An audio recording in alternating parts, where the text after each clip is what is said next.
Assalamualaikum warahmatullahi wabarakatuh. Salam sejahtera untuk kita semua. Jumpa kembali di channel khusus kesehatan, Ngobrol Sehat bersama Profesor Delfitri Munir. Para penonton sekalian, akhir-akhir ini kita sudah banyak mendengar kasus-kasus bunuh diri. Di era pandemi ini tentu tekanan hidup semakin tinggi. Bagaimana kita mengenalin orang-orang yang memang cenderung untuk melakukan bunuh diri ini? Dan kita akan bicarakan secara lebih mendalam bersama pakarnya, Dr. Elmeida Effendi, spesialis kedokteran jiwa konsultan. Alhamdulillah sudah hadir bersama kita pakar kedokteran jiwa, Dr. Elmeida Effendi, spesialis kedokteran jiwa konsultan. Assalamualaikum, Dr. Michi. Waalaikumsalam warahmatullahi wabarakatuh, Prof. Delfitri. Ya, ini kita akhir-akhir ini sudah mulai muncul agak banyak ini angka kejadian orang bunuh diri. Kira-kira apa sih yang menyebabkan orang mau bunuh diri, Dr. Michi? Iya, Prof. Jadi sebenarnya kalau bicara tentang bunuh diri, itu sebenarnya merupakan hal yang kompleks. Jadi tidak bisa karena satu hal saja, tapi perpaduan dari berbagai faktor. Intinya bunuh diri itu dianggap sebagai satu reaksi tangisan untuk minta tolong. Cry for help, katanya Prof. ya. Cry for help. Nah, siapa-siapa aja dan mengapa bunuh diri, itu biasanya merupakan perpaduan faktor. Yang pertama katanya ada juga pengaruh genetik ya, Prof. Oh iya, Jadi iya. genetik kalau kebetulan orang tua kita, kakek kita pernah melakukan, kita pun otomatis cenderung lebih sering melakukan bunuh diri, berisiko melakukan bunuh diri. Kemudian biasanya orang-orang yang melakukan gangguan bunuh diri ini sendiri, mereka mengalami gangguan jiwa tapi tidak terdeteksi. Nah, biasanya yang sering ini depresi, Prof. Kita nggak tahu depresi, orang tiba-tiba udah bergantung saja seperti horden besoknya, kita nggak tahu. Kemudian yang ketiga, kepribadian. Ada kepribadian memang yang gampang frustrasi, gampang putus asa, gampang menyerah, gampang bosan, nggak mau susah-susah, dan mengharap dengan bunuh diri dia terlepas dari penderitaan di dunia ini. Dan kemudian ada lagi faktor nasional dan global. Faktor nasional ini kita tahu bahwa di negara-negara tertentu seperti Jepang, di mana tanggung jawabnya sangat tinggi, kalau mereka menduduki suatu jabatan tertentu kemudian tidak berhasil, maka akan timbul rasa bersalah, malu, dan bunuh diri. Beda dengan di Indonesia mungkin ya, Prof. ya. Oh iya, Kalau di iya. sini mampu nggak mampu kita bunuh-bunuhan untuk mempertahankan jabatan, Prof. Jadi mungkin itu beda-beda.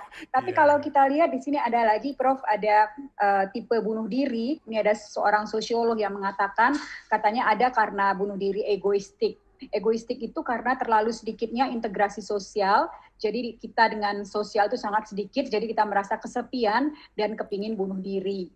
Kemudian ada yang kedua, katanya bunuh diri altruistik. Nah, ini bunuh diri altruistik ini kita mau mengorbankan diri kita untuk kepentingan kelompok tertentu. Saking fanatiknya dia di kelompok itu, mati pun aku rela, katanya Prof. Ya, itu ya bisa. Itu yang sering yang bunuh diri atau nanti disuruh-suruh bunuh orang, boleh itu, Prof. Itu kemudian ada lagi yang anomik. Nah, anomik ini karena tatanan hukum atau aturan moralitas ini mengalami kekosongan. Jadi dia merasa kosong, janggal, sehingga dia bunuh diri. Dan kemudian ada lagi yang fatalistik, itu karena tertekan oleh nilai-nilai yang ada di masyarakat sekarang. Itu kata seorang sosiolog itu, Prof. Ya. Kenapa kira-kira bunuh diri? Tapi secara garis besar, banyak faktor yang tadi itu memegang peranan kira-kira, Prof. Lalu mengenai laki perempuan, kira-kira dari statistik mana yang banyak ini? Ya, jadi katanya kalau laki-laki perempuan, kalau perempuan itu lebih banyak berusaha bunuh diri. Tapi yang lebih banyak mati laki-laki. Kenapa? Ya? Karena perempuan biasanya cuma gertak-gertak sambal, Prof. Supaya cari perhatian. Nggak sampai. Iya, kalau lompat pun nggak tinggi-tinggi kali. Minum apa juga, tapi terus pakai sosmed, dia bilang, aku bunuh diri ya mas, sudah begini-begini. Jadi cukup perhatian, nggak pingin-pingin mati. Ngancam ya? Ngancam, semua orang tahu, jadi enggak, nyiletnya pun ragu-ragu, Prof. Kalau perempuan suka gitu. Kalau laki-laki nggak bilang-bilang tapi langsung action. Jadi kalau kita bilang, kalau yang usaha bunuh diri banyakkan perempuan, tapi kalau yang berhasil itu banyakkan laki-laki. Iya. Berarti yang dicatat tentu yang berhasil ya, tentu Yang berhasil, laki-laki tapi ya. yang tertolong-tolong itu Prof, yang Iya, iya, baygon, iya. tertolong-tolong sedikit Iya, campur-campuran iya, stroberinya iya. banyak, itu perempuan biasanya Prof. Jadi faktor yang Ya, dominan ini apa nih, Dr. Michi ya? Masalah sosial, keuangan, atau masalah keluarga? Apa yang paling tinggi masalah yang mendorong orang bisa bunuh diri ini? jadi banyak sekali Prof ya faktor-faktor yang mendorong kenapa orang bisa bunuh diri. Jadi kalau kita lihat faktor resikonya, memang kalau kita lihat memang dia merasa kesepian atau tidak punya kawan, tidak punya teman terdekat, sehingga dia menganggap dirinya sangat sendiri. Kemudian mungkin dia mengalami satu yang kita tidak tahu, sering dibully orang Prof, tapi Oh, nggak iya, tahu iya, ya. iya. Jadi nahannya sendiri, dia merasa tertekan. Kemudian yang sering juga, nah ini yang harus hati-hati Prof, dia menggunakan zat tertentu, riwayat penggunaan zat adiktif. Jadi sering Oh, sekali zat adiktif mempengaruhi juga untuk melakukan bunuh diri. Kemudian kalau dia misalnya kehilangan anggota keluarga atau bahkan anggota keluarganya pernah ada yang bunuh diri. Kalau itu kita lihat keluarga dari Hemingway, Prof, ya. Ernest Hemingway, Mariel Hemingway itu juga bunuh dirinya itu karena keluarga juga itu, Prof. Jadi Hmm, ada seperti anniversary suicide dari antara keluarganya. iya, iya, Kemudian Prof masalah relasional. Jadi iya. yang bunuh diri ini juga walaupun kedengarannya aneh, orang yang biasanya kalau putus pacar nggak bunuh diri, bercerai nggak bunuh diri, ini meningkatkan risiko juga bagi orang-orang tertentu. Kemudian Prof satu lagi mungkin kalau memang kita tahu bahwa dia memang pernah atau sering melukai diri sendiri.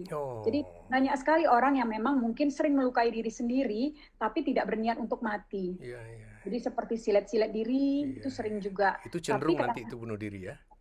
ya memperbesar risiko untuk Iya, bunuh iya, diri. iya. Iya, baik. Lalu tentu kita tidak mau saudara kita sampai bunuh diri ya. Tentu Ya, sebelum dia memutuskan bunuh diri tentu ada ya tanda-tanda perilaku sikapnya yang berubah dari biasa. Ini supaya keluarga tahu supaya bisa dicegah ya. Sebetulnya apakah bisa dicegah ya, Dr. Michi? harusnya bisa, Prof. Harusnya bisa dicegah, tapi kadang-kadang kita terlalu sibuk terhadap diri kita sendiri, Hmm, nggak ketahuan anak kita, saudara kita, tiba-tiba sudah mendengar berita aja kita. hmm, Karena itulah mungkin yang kita harus lebih peka, memperhatikan keadaan sekitar kita, apakah di antara keluarga, orang terdekat kita ini ada perubahan-perubahan yang bisa kita deteksi, bisa kita kenali. ya. Apa biasanya perubahan-perubahan itu, Dr. Michi? Ya, jadi perubahan itu perubahan perilaku. Kalau kita lihat yang paling gampang, biasanya dia periang, ini kok jadi murung, jadi cenderung sendiri, kemudian biasanya moodnya jadi tidak stabil, jadi gampang marah-marah, ditanya baik-baik bentak. Oh, Nah, mungkin dia udah merasa kesal ya, Prof, gitu. ya, ya. Didekati, ngapain dekat-dekat. Nah, itu mungkin udah ada tanda-tanda bahwa dia lagi dalam masalah dan mungkin kesal terhadap kehidupan. Walaupun belum bisa kita katakan dia mau bunuh diri. Iya, Kemudian tadi melukai diri sendiri, iya, itu iya, juga iya, iya. membuat rencana bunuh diri. Iya. Kadang-kadang itu udah ada. Bagus ya pisau itu, enak kayaknya kalau kita beli untuk bunuh diri. Ini Oh. murah mana? Nah, kalau udah gitu tuh lebih serem lagi, Prof ya. Udah rencananya terbilang gitu ya. Murahan yang mana?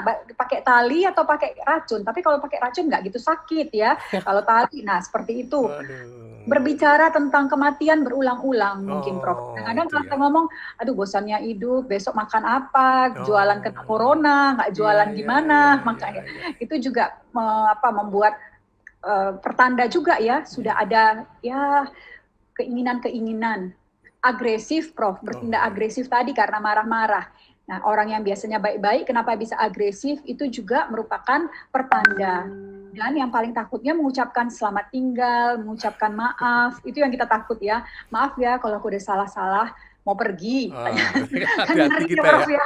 Kalau udah itu pergi kemana, pokoknya pergi aja Iya, katanya. iya, iya. Nah, kita bilang, jangan main-main, tapi bisa-bisa aja. Iya. Itu kalau yang memberi tanda-tanda, Prof. Tapi memang kita Baik. harus lebih jeli. Ya. Iya. Baik, lalu kalau sudah ada tanda-tanda itu, apa usaha keluarga untuk bisa mencegah itu, Dr. Michi? Ya, jadi yang pertama sekali jangan biarkan dia sendiri kan, Prof. Terus Hmm. kita jauhilah benda-benda yang kita anggap bahaya tadi, benda-benda Apalagi yang tajam. disebut-sebut tadi ya. Iya, yang dia katakan tadi. Dan Mhm. ya setiap sebentar kamar jangan dikunci. Kalau kita satu Mhm. rumah, kamar jangan dikunci. Kita bisa pura-pura minjem charger, pinjam Mhm. apa, ngecek Mhm. terus sering-sering di-follow lah itu Iya ya Prof iya ya iya kalau kita iya. curiga. Dan kemudian mendekatkan diri misalnya supaya dia mau terbuka, berkomunikasi bagus. Iya. Karena di samping faktor-faktor risiko sebenarnya ada Prof faktor protektif juga yang Iya. bisa melindungi ya tadi antara lain kedekatan dengan orang-orang tertentu, kemudian adanya prestasi. Kadang-kadang ada prestasi ini ada yang dibanggakannya, Prof. Jadi Mhm. sayang kalau banyak yang dibanggakannya di dunia ini cepat-cepat ditinggalkan, biasanya males orang ya, Prof. Mhm. Kemudian teman-teman yang perhatian. Nah, mungkin apa yang bisa kita lakukan tadi yang paling sederhana, ada katanya 3, melihat, mendengar, dan menghubungi. Iya. Melihat tadi kita lihat perubahan sikap, perilaku, emosi orang-orang sekitar kita, Iya. kemudian mendengarkan. Biasanya orang suka ngomong, tapi kalau mendengarkan males ya Prof. Dia mau Iya. cerita aja, udahlah cerita kau banyak kali ya masalah juga sama kayak gini. Usahlah cerita, semua orang apa yang kuat kau, katanya gitu ya Prof. Nah Iya itu dia iya. juga merasa, siap mau ngomong sama siapa lagi gitu. Iya iya Jadi iya. nggak ada salahnya kalau kita biarkan mereka berbicara. Nggak harus ke psikolog, ke psikiater, nggak harus begitu sih Prof. Iya. Cuman ada aja orang yang mendengarkan, dia merasa dipahami, itu Oh, sangat membantu. membantu ya. Dan kalau memang sudah gawat, dia merasa tidak bisa lagi, kita Iya tidak bisa, iya iya. barulah kita ajak dia berkonsultasi ke profesional, tadi ke psikolog atau ke Iya. psikiater untuk mengatasinya. Mana tahu ada memang gangguan kejiwaan lainnya, biasanya depresi-depresi yang kita tidak tahu, Iya. mungkin itu perlu obat, perlu terapi khusus. Iya, baik. Lalu setelah dia gagal ya, kita amatin, akhirnya kan berhasil kita cegah. Ini kemungkinan berulang lagi, ada lagi enggak ini? Apa enggak Tetap ada ada, kapoknya gitu ya? tetap ada Prof, dan kita Oh, harus hati-hati. Dan itu juga harus kita evaluasi kalau dia nggak kontrol ke psikolog atau ke psikiater, mungkin kita boleh, walaupun jangan sampai ucapan-ucapan kita ini malah mendorong untuk bunuh diri. Jadi seperti misalnya, kamu dulu kan tahun lalu bunuh diri, ada nggak rencana tahun ini? Awalnya nggak ada rencana, diingatkan jadi, lagi ya? jadi menginduksi gitu ya. Tetap ada itu Prof, karena dulu pernah, mungkin sedikit, hidup itu kan seperti pola ya Prof. Jadi misalnya dia sudah pernah, berarti bisa-bisa saja itu berulang kembali dan untuk itu kita harus tetap waspada. Iya, jadi memang di era COVID ini, di samping Ya, takut dengan COVID-nya juga nih, ekonomi sudah mulai susah ya. ya. Ya mudah-mudahan ini sangat bermanfaat ya Dr. Michi, agar masyarakat kita ini terjaga kesehatan jiwanya dan tidak ada terjadi lagi kasus bunuh diri. Terima kasih Ya. Dr. Michi, semoga bermanfaat. Salam sehat selalu. Wassalamualaikum warahmatullahi wabarakatuh. Waalaikumsalam warahmatullahi wabarakatuh, Prof. Delfitri.